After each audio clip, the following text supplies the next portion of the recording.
Et technologie toujours, mais à Mulhouse cette fois-ci, c'est une invention qui pourrait bien révolutionner les stylos-billes du monde entier. Une équipe de chercheurs a inventé une encre éco-responsable, sans colorant, issue des nanotechnologies. C'est une prouesse, comme nous l'expliquent Tom Himmler et Vincent Roy. Au premier abord, on pourrait croire que cette encre est tout à fait banale, et pourtant, elle sera peut-être à l'origine d'une révolution industrielle. Créée à l'Institut des sciences des matériaux de Mulhouse, elle n'a rien à voir avec les encres traditionnelles.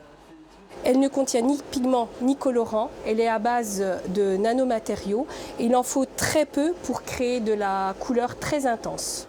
Fruit de 8 années de recherche, cette encre n'utilise que 2 solutions composées de nanomatériaux. Une fois passée dans cette machine qui modifie certains facteurs comme la chaleur, on réussit à produire toutes les couleurs de l'arc-en-ciel sans ajouter de pigments. La réaction se fait à ce niveau-là et la couleur apparaît à la fin. Une innovation qui s'est vue décerner le prix Carnot en octobre dernier, un prix récompensant la collaboration entre chercheurs et industriels.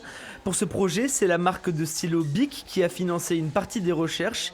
Et pour cause, cette encre pourrait avoir de nombreux avantages pour l'entreprise. Il faut en fait très peu de composés pour réaliser une encre stable dans le temps, durable, totalement recyclable, et le procédé de fabrication est éco-responsable. Ça évite en fait aux opérateurs de manipuler des quantités et des quantités de produits chimiques.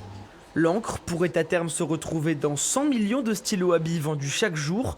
Une fierté pour le directeur de l'Institut de sciences des matériaux de Mulhouse. Les recherches que l'on fait au laboratoire sont là pour répondre à de forts enjeux sociétaux.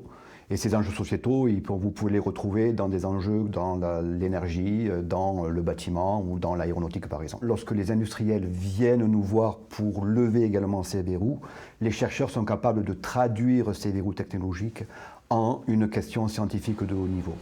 Pour cette encre du futur, conçue en Alsace, 14 brevets européens et 70 brevets mondiaux ont déjà été déposés.